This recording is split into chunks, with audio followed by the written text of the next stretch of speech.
얼마 안 되어서입니다. 성전의 육중한 감옥문은 굳게 닫혀져 있고 그 앞엔 간수가 엄하게 지키고 있었습니다. 대사제의 엄한 명령에도 불구하고 주님의 부활을 증거한 베드로와 다른 사도들이 같이 있는 겁니다. 그리스도를 따르는 자에 대한 박해가 시작됐습니다. 그러나 그리스도를 믿는 신도의 수는 늘어만 갔고 그 박해는 그 믿음을 한층 더 끌어오르게 했습니다. 그리스도를 믿고 따르는 사람 중에 한 사람인 스테파노가 성전 감옥으로 찾아가 간수에게 말했습니다. 저 감옥에 갇혀있는 분을 면회하러 왔는데요. 면회 왔다고요? 돈꾸러미가 두툼하다느냐? 면회쯤은 문제가 없죠. 그러면 저 베드로 선생님을... 아니, 예수가 부활했다고 떠들어대던 베드로요? 그 사람이라면 절대로 안 됩니다. 베드로를 면회하지 못하고 되돌아온 스테파노는 박해로 인하여 염려하고 있는 사람들에게 말했습니다. 우리의 지도자가 없더라도 우리는 모이기를 힘쓰고 기도드리기를 게을리 하지 않아야 합니다. 그래서 모든 사람의 믿음을 더 굳세게 해야 합니다. 이때 한 사람이 놀라운 소식을 가지고 왔습니다. 사도들이 감옥에서 노연하대요. 감옥에서 노연한 베드로는 성전뜰에 서서 사람들을 가르치고 있습니다. 대사제가 금지 명령을 내린 일을 하고 있는 것입니다.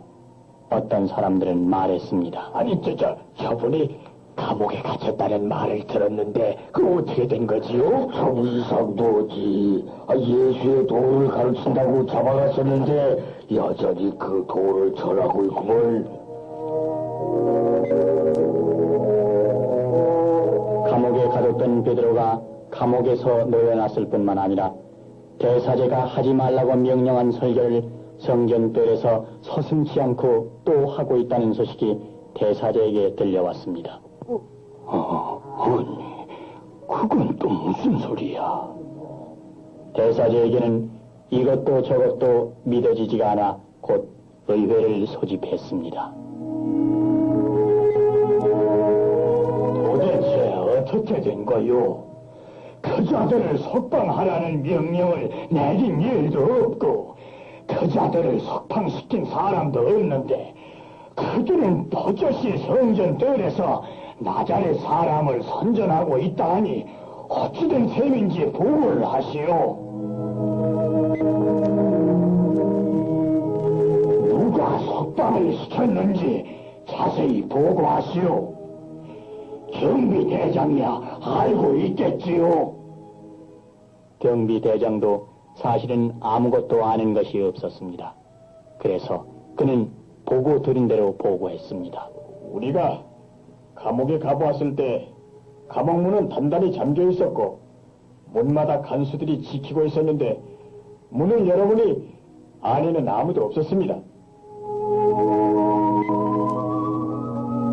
그때 솔로몬 행각이라는 곳에서 베드로와 다른 사도들은 예루살렘 성 사람들을 불러 모아놓고 그 앞에서 대담하게 설교를 했습니다. 여러분이 예수를 십자가에 못 박아 죽였지만 하느님께서 죽음으로부터 다시 살리셨습니다. 이분을 힘입지 않고는 아무도 구원을 받을 수가 없어요. 사람에게 주신 이름 가운데 우리를 구원할 수 있는 이름은 이 이름밖에는 없는 것입니다. 베드로의 열렬한 설교가 갑자기 중단됐습니다. 그곳에 성전 경비원들이 왔기 때문입니다. 경비원들은 베드로와 다른 사도들을 다시 체포하러 온 것입니다. 그들은 탈옥한 자들을 체포하는 것이었지만 폭력을 쓰지 않고 아주 신사적으로 대했습니다. 군중들이 사도들을 존경하고 있기 때문에 사도들에게 섣불리 굴다가는 군중들의 봉변을 당할까 하여서였습니다.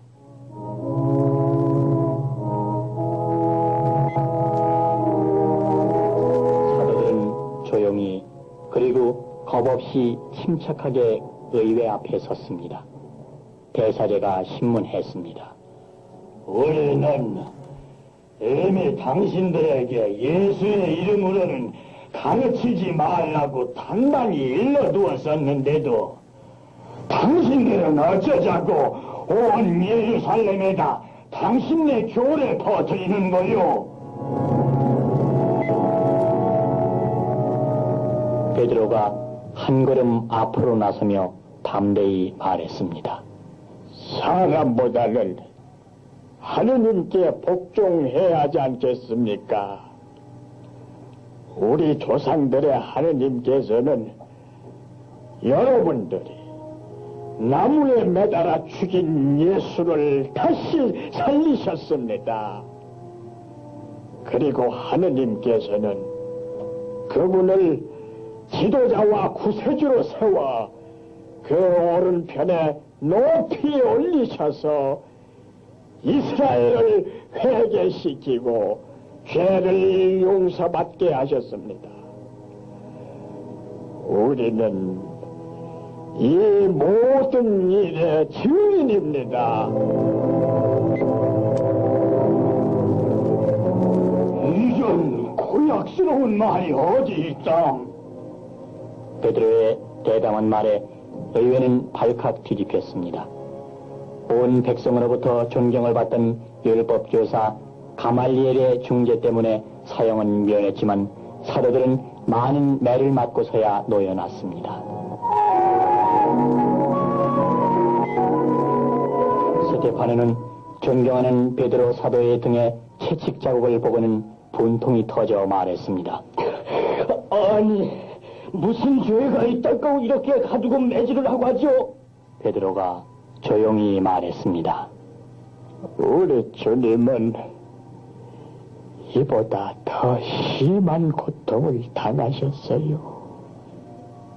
사도 베드로의 말에 스테파노는 자신의 믿음이 부족하다는 것을 깨닫게 되어 등에 채찍 자국을 묵묵히 바라보며 마음속 깊이 기도드렸습니다.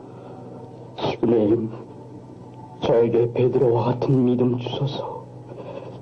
그리해서 어떤 모진 박해를 당한다 해도 꿋꿋이 견디게 하옵소서. 예수의 이름으로 아무 말도 하지 말라는 명령을 의회가 사도들에게 했음에도 불구하고 그들은 날마다 성전과 이 집 저 집에서 가르치며 예수 그리스도의 복음을 전하였습니다. 그래서 신도의 수는 자꾸만 늘어갔습니다. 그러자 새로운 어려움이 생겼는데 그것은 가난한 과부들에게 식량을 분배하는 일에 있어서 공평치 못한 때가 종종 있다는 불평이었습니다.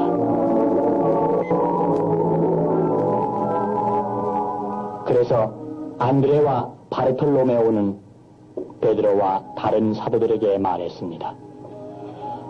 신도의 수는 늘어만 가고 있는데 우리 지도자의 수는 그대로입니다. 그러니 손이 모자라 골고루 돌봐주지 못하고 있으니 불평이 일어날 수밖에 없다고 합니다. 안드레 사도의 말이 옳습니다. 지도자가 부족합니다. 베드로가 말했습니다. 옳은 판단입니다. 우리 의논해서 지도자의 수를 늘리도록 하십시다. 사도들과 신도들이 모인 가운데 서서 베드로가 말했습니다. 우리가 하느님의 말씀을 제쳐놓고 살림살이에만 골몰하는 것은 옳지 못합니다. 그러니 형제 여러분 가운데서 신망이 두텁고 성령과 지혜가 충만한 사람 7을 뽑아내시오. 이 일을 그들에게 맡기고 우리는 오직 기도와 전도에만 힘쓰겠습니다. 모든 신도들이 베드로의 말에 찬동하여 믿음과 성령으로 가득 찬 사람 7을 뽑았습니다. 사도들은 기도하고 그들에게 안수하였습니다. 그 7명 중에 스테파노가 있는데 그는 남달리 헌신적이며 열심이고 경건했습니다. 그러나 베드로와 같이 핍박을 견디어낼까가 염려됐습니다. 뽑힘을 받은 7명은 식량 배급을 위시해서 많은 일들을 했습니다. 그래서 사도들은 그들의 시간을 더 요긴한 데 사용했습니다. 스테파노는 맡겨진 일 이상으로 많은 일을 하고 싶어서 베드로에게 가서 의논했습니다. 선생님, 주제넘는 일인지는 몰라도 제가 맡은 일을 다 하고 난 다음엔 저도 전도하는 설교를 했으면 하는데요. 스테파노, 그건 위험한 일이야. 그러나 하고 싶다면 해도 되지. 설교해도 된다는 허락을 받은 스테파노는 기회가 닿는 대로 설교를 했습니다. 전도 설교는 의회가 그만 위험한 일이란 걸 알고 있었지만 하느님의 은총과 성령의 힘을 가득히 받은 스테파노는 백성들을 놀라게 하는 훌륭한 전도 설교를 했습니다. 스테파노는 젊은 사람이었습니다. 그러나 그는 은혜의 사람, 권능의 사람이었습니다. 인간적으로 약점이 없지는 않았으나 스승에 못지않은 사람이 되려고 애썼습니다. 그는 노인과 병든 사람의 가정을 일일이 방문하여 그들을 위로하며 돌보아 주었습니다. 스테파노는 길거리이건 장터이건 어디서든지 예수의 이름을 담대하게 증거했습니다. 성전과 회당에서도 설교했습니다. 어떤 회당에서 설교할 때 반대하는 사람들이 있어 스테파노와 변론을 벌였으나 그들은 지혜와 성령을 받아 말하는 스테파노를 당해낼 도리가 없었습니다. 그들 중에 사울이라고 하는 한 청년이 있었습니다. 사울은 길리기아 다르소 태생으로 13살 때부터 유명한 율법 교사 가말리엘 문화에서 교육을 받은 현명하고 장래성이 있는 사람이었습니다. 사울은 스테파노가 설교하는 것을 그대로 버려둘 수 없다고 생각했습니다. 사울은 격분하여 말했습니다. 이건 신성 모독이요. 그리고 우리의 정통적인 신앙을 산산조각으로 만들려는 이단이요. 아무리 내가 존경하는 가마리엘 선생님이 이들에게 손을 대는 것을 삼가야 한다고 하셨어도 이런 자들은 모조리 돌로 쳐 죽여 없애야 하오. 나도 사울 선생님의 말에 공감이요.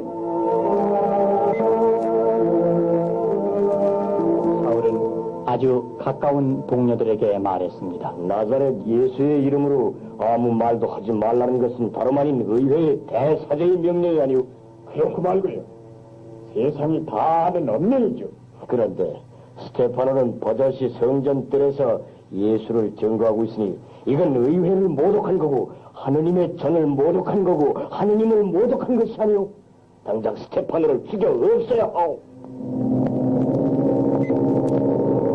사울의 말이 설득력이 있었던지 다음날 스테파노가 성전 큰 뜰에 들어서자 성전 경비원이 스테파노를 체포하며 말했습니다. 당신을 신성 모독죄로 체포. 내가 신성 모독을 하다니요. 우리야 무식해서 아오. 의회가 판결을 내릴 테니 얌전히 우리 하라는 대로 하시오.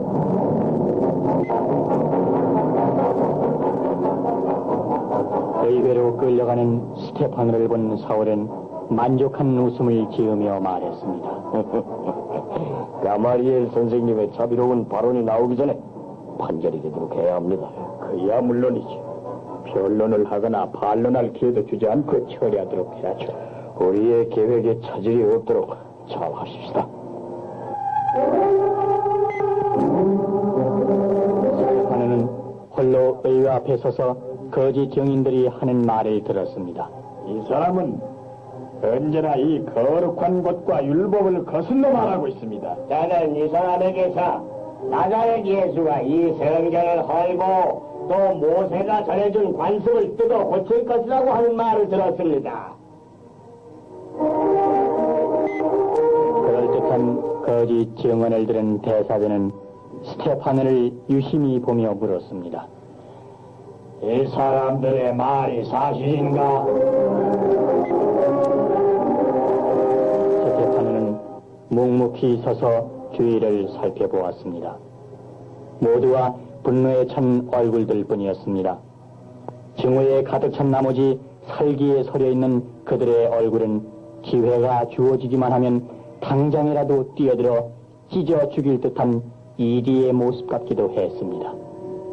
이들 중에 스테파너를 변호해줄 사람은 한 명도 없었습니다.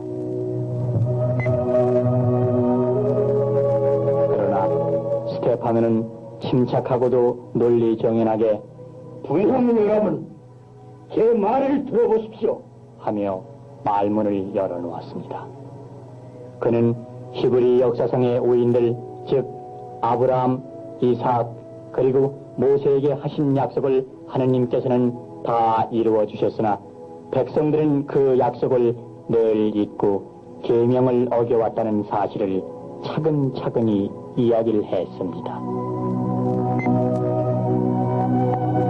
스테파너는 얼굴을 돌려 분에 이기지 못하여 들먹거리는 군중을 향하여 말을 계속했습니다.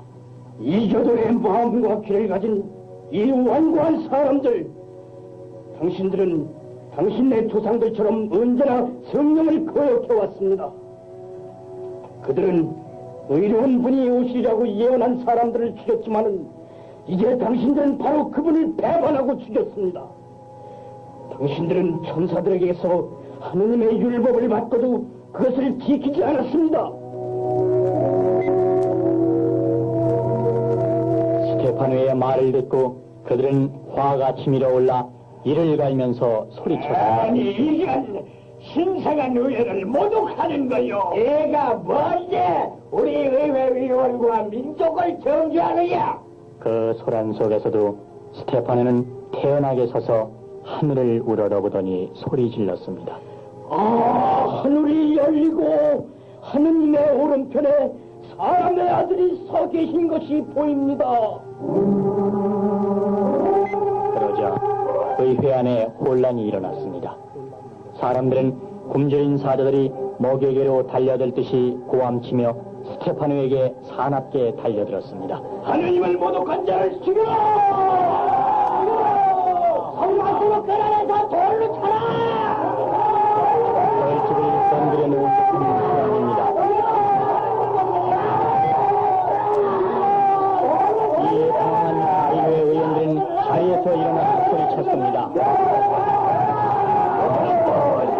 질서를 유지해 주십시오. 여러분, 아자를 해요. 의회에서 소란 피우는 게 아니에요. 이미 이성을 잃은 군중에게 대사제나 원로들의 소리가 들릴 리가 없습니다. 그들은 이미 폭도가 돼 있었습니다.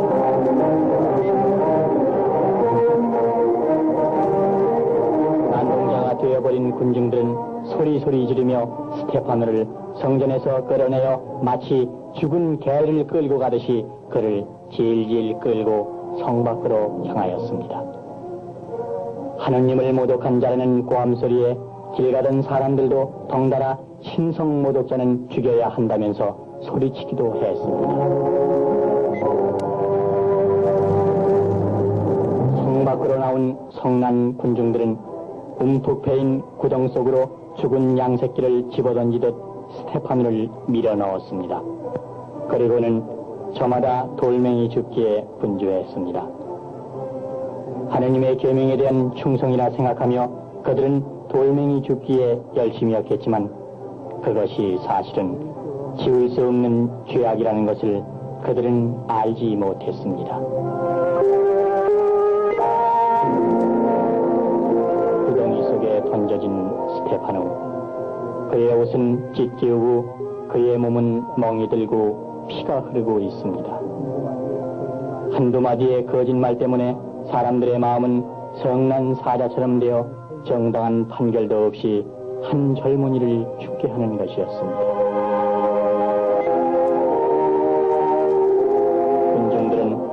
돌 던지기에 거치장스러운 겉옷을 벗어 다르소 사람 사울에게 맡겨놓았습니다. 사울은 스테파노의 사형을 옳게 여길 뿐만 아니라 그를 죽이는데 책임자의 역할까지 하였습니다. 첫 번째 증인이 세차게 던진 돌에 맞아 쓰러졌던 스테파노는 정신을 가다듬고 간신히 몸을 일으켜 무릎을 꿇었습니다. 죽기 전에 기도드려야 했기 때문입니다. 예수님, 제 영혼을 받아주소서. 구덩이에 둘러서 있던 군중들은 스테파노의 기도를 비웃으며 말했습니다. 자자자 미친놈이 미친 짓을 곧잘 하는데 야, 너희들의 메시아인가 뭔가는 예수에게로 보내주마. 하며 둘째 증인이 돌을 던지고 셋째 증인이 돌을 던지자 섰던 사람들 일제히 스테파노를 향하여 돌을 던졌습니다.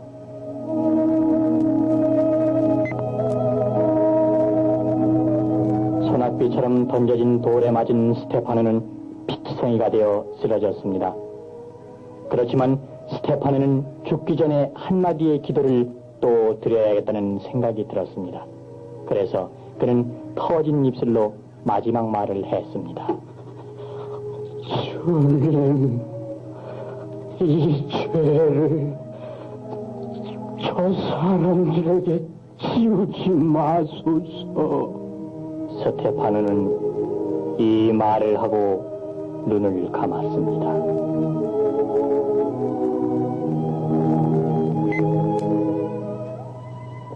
이 광경을 지켜보고 있던 사울과 음모자들은 스테파노의 마지막 말을 들었습니다. 특히 다르소 사람 사울에게는 이 말이 영원히 잊혀지지 않을 듯이 들렸습니다. 사울의 마음에 스테파노의 마지막 기도 소리가 다시 들려왔습니다. 주님, 이 죄를 저 사람들에게 지우지 마소서. 이리하여 스테파노의 생애는 끝이 났고 스테파노는 기독교의 첫 순교자가 되었습니다. 스테파노는 죽었으나 그의 순교 정신은 길이길이 남아 오늘에까지 이르고 있고 다르소 사람 사울의 마음속에도 지워지지 않고 남아있게 되었습니다.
스테파노는 기독교의 첫 순교자였고 그의 순교는 그리스도의 도를 따르는 신도들에 대한 조직적인 박해의 시작이 되었습니다. 스테파노를 돌로 쳐서 숨지게 할 때는 온 예루살렘이 들끓는 듯한 소동이 있었지만 그의 장례는 아주 조용하게 치러졌습니다. 경건한 사람 몇이 그를 장사 지내며 슬퍼할 뿐이었습니다. 스테파노의 사회를 당연하게 생각하고 있는 사울은 불리움을 받아 대사제 앞으로 갔습니다. 사울, 자넨 젊긴 하지만 우리 의회 원로들은 자네를 장래성 있는 사람으로 기대하고 있네. 그래서 자네에게 중책을 맡기기로 했지. 의회는 자네에게 특권을 주네. 나자렛 사람의 도를 따르거나 찬동하는 자는 자네 마음대로 체포해서 처벌하게나.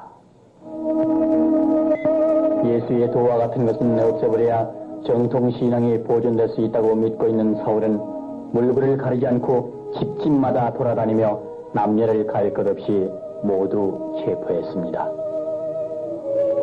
체포당하는 자들이 반항을 하다가도 예수를 믿기 때문에 체포한다고 하면 온순한 양처럼 순순히 말을 잘 듣는 것은 사울에게는 이상하게 여겨졌습니다. 사울은 체포된 사람들에게 선택의 기회를 주었습니다.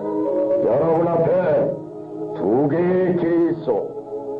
하나는 나자렛 사람의 뒤를 따르는 길, 그건 감옥으로 향하는 길이요. 다른 하나의 길은 여러분의 가정으로 돌아가는 길, 그건 나자렛 사람에 대한 신앙을 버리는 길이요. 그러자 붙잡혀온 신도들은 감옥문을 향하여 걸어갔습니다.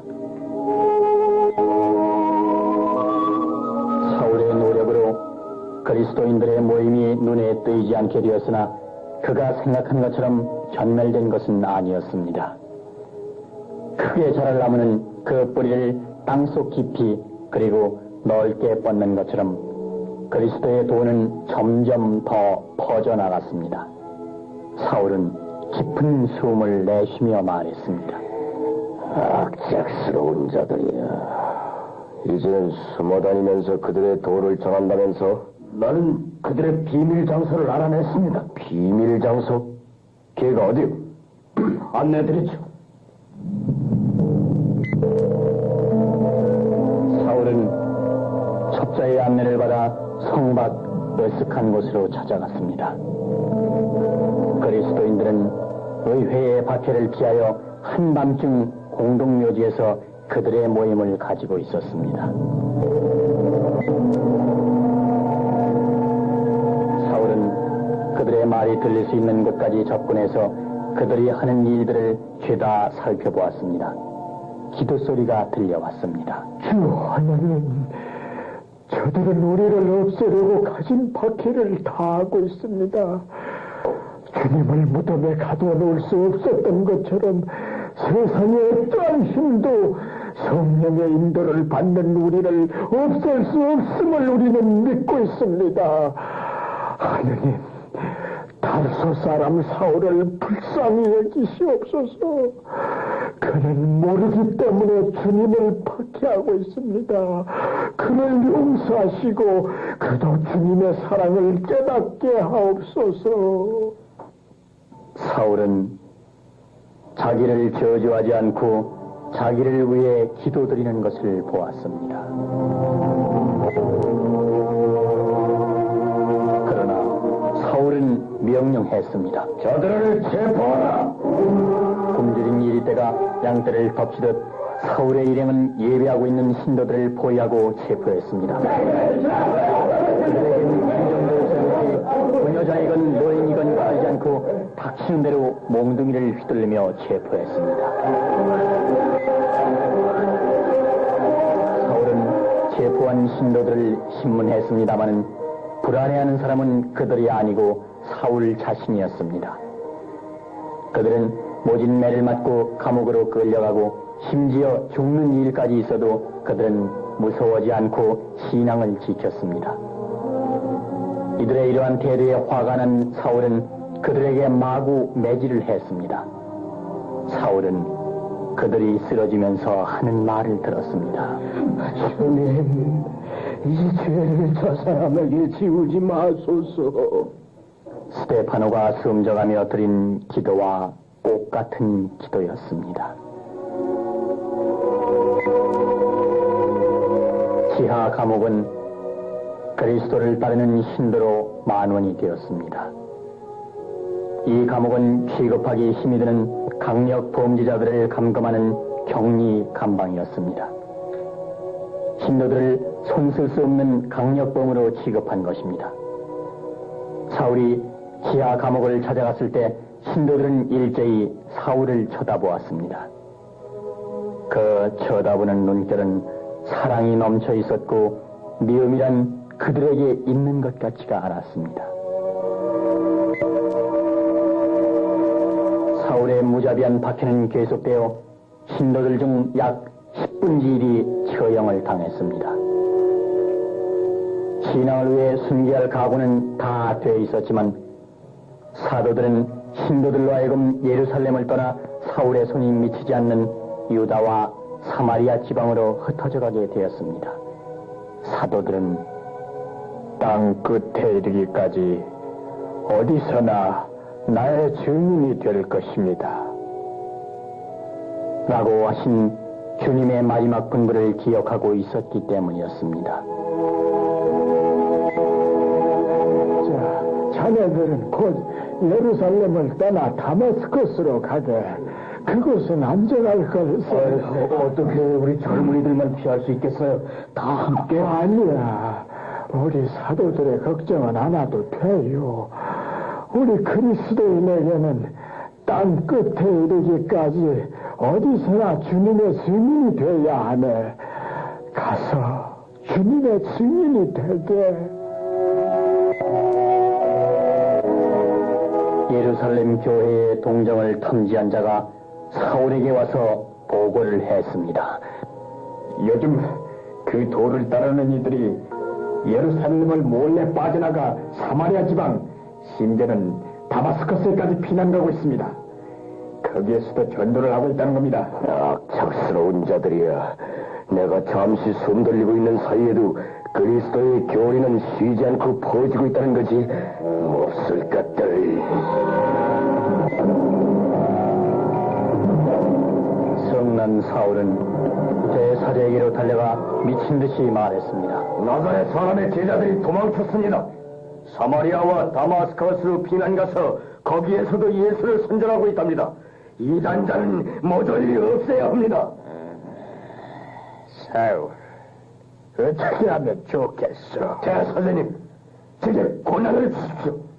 땅끝이 아니라 하늘 끝까지라도 가서 그 자들을 꼭 붙잡아 오겠습니다.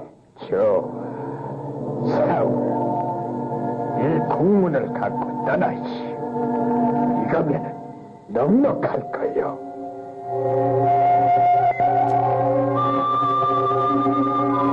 대사제로부터 다마스커스 여러 회당에 보내는 공문을 받은 사울은 많은 성전 경변을 거느리고 예루살렘을 떠났습니다. 유다 사람은 어디에 가 있든지 예루살렘 의회의 영향을 받고 있기 때문에 사울이 가지고 가는 공문으로 유다 사람이라면 누구든지 체포할 수 있었습니다.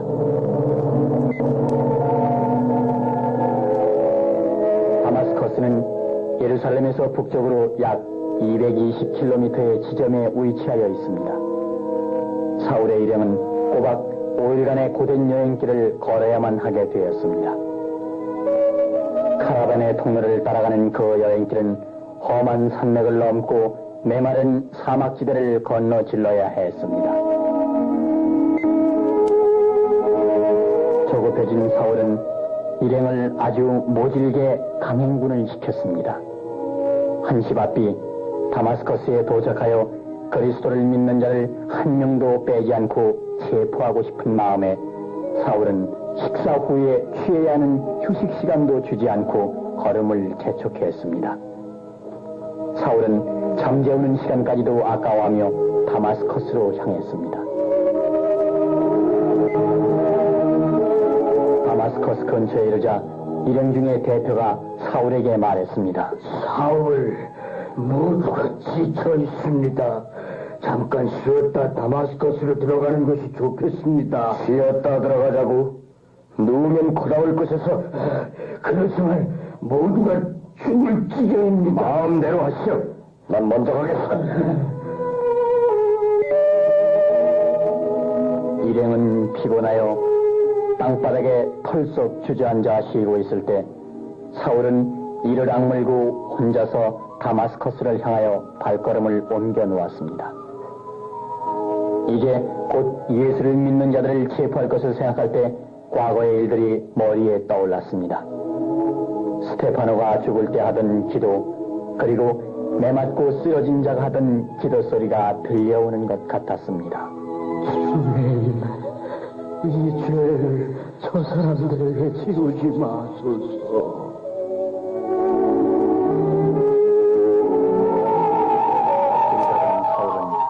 갑자기 땅에 무릎을 꿇었습니다.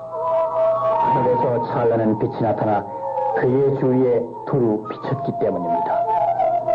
한 음성이 들려왔습니다. 사울아, 사울아, 네가 왜 나를 박해하느냐?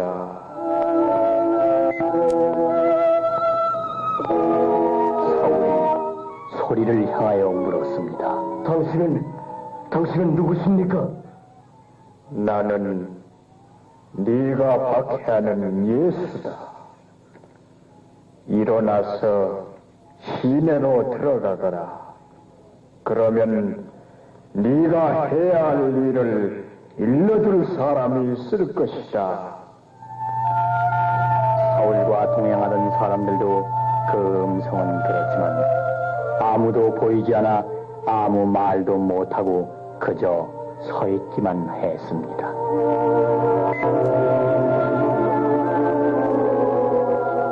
사울이 땅에서 일어나려고 눈을 떴지만은 시력을 잃어서 아무것도 볼 수 없게 됐습니다. 사울은 소리쳤습니다.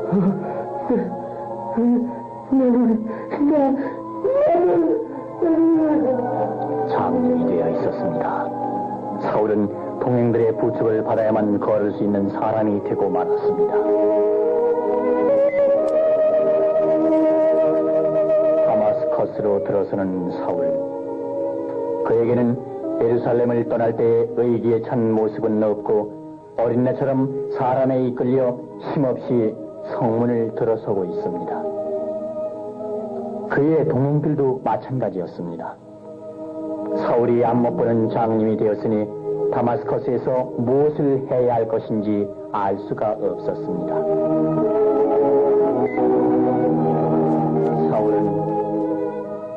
사흘 동안을 앞을 못 보고 먹지도 않고 마시지도 않고 얼빠진 사람 모양으로 하고 있었습니다.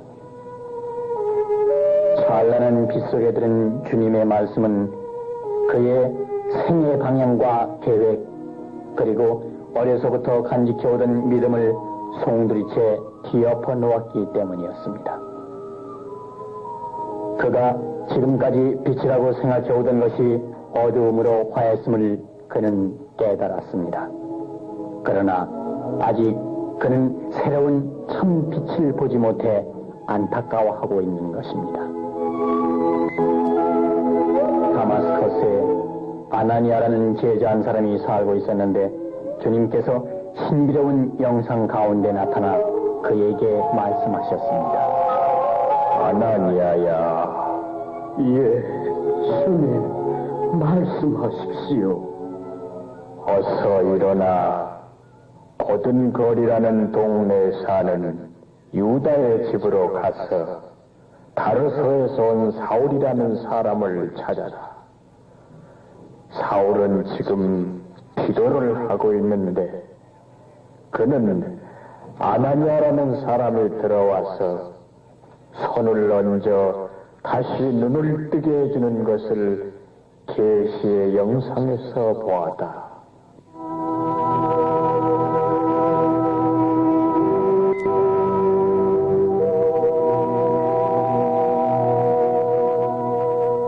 주님, 그 사람에 대해서는 여러 사람에게서 들은 바 있습니다. 그는 예루살렘에 사는 주님의 성도들을 못살게 굴었다고 합니다. 더구나 그는 대사제에게서 주님을 믿는 사람들을 잡아갈 고난을 받아가지고 여기 와 있습니다. 주님께서 계속해서 말씀하셨습니다. 그래도 가야 한다. 그 사람은 내가 뽑은 인재로서 내 이름을 이방인들과 제왕들과 이스라엘 백성들에게 널리 전파할 사람이다. 나는 그가 내 이름 때문에 얼마나 많은 고난을 받아야 할지 그에게 보여주겠노라. 그래서 아나니아는 주님의 명령에 순종하여 곧 집을 떠나 그 집을 찾아가서 사울에게 손을 얹고 말했습니다. 사울 형, 난 주님의 심부름으로 왔습니다.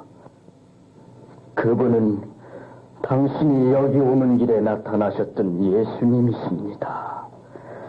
그분이 날 보내시며 당신의 눈을 뜨게 하고 성령을 가득히 받게 하려고 분부하셨습니다. 그러자 사울은 마음이 뜨거워짐을 느꼈습니다. 그리고 사울의 눈에서 비늘 같은 것이 떨어져서 다시 보게 되었습니다. 사울은 감격하여 말했습니다. 하느님, 은혜를 감사합니다. 모든 것이 새롭게 보이는 걸 이건 딴 세상이야. 모두가 사랑스럽기만 하군. 사울은 그 자리에서 회개하고 예수님의 이름으로 세례를 받았습니다. 예수님을 나자렛 사람이라 멸시하고 그분이 메시아이시라는 것은 하느님을 모독하는 것이라여 예수 믿는 사람을 받지 않은 사울이 그 예수 그리스도의 이름으로 세례를 받은 것입니다. 이로 인하여 사울의 생애는 완전히 변했습니다. 예수 그리스도를 멸시하던 그가 그분을 구세주로 믿게 되고 박해의 대상이던 신도들이 사랑의 대상이 됐습니다. 그리스도의 도를 진멸하려던 사울이 복음을 이방인들과 제왕들과 이스라엘 백성들에게 널리 전파할 사람이 됐습니다.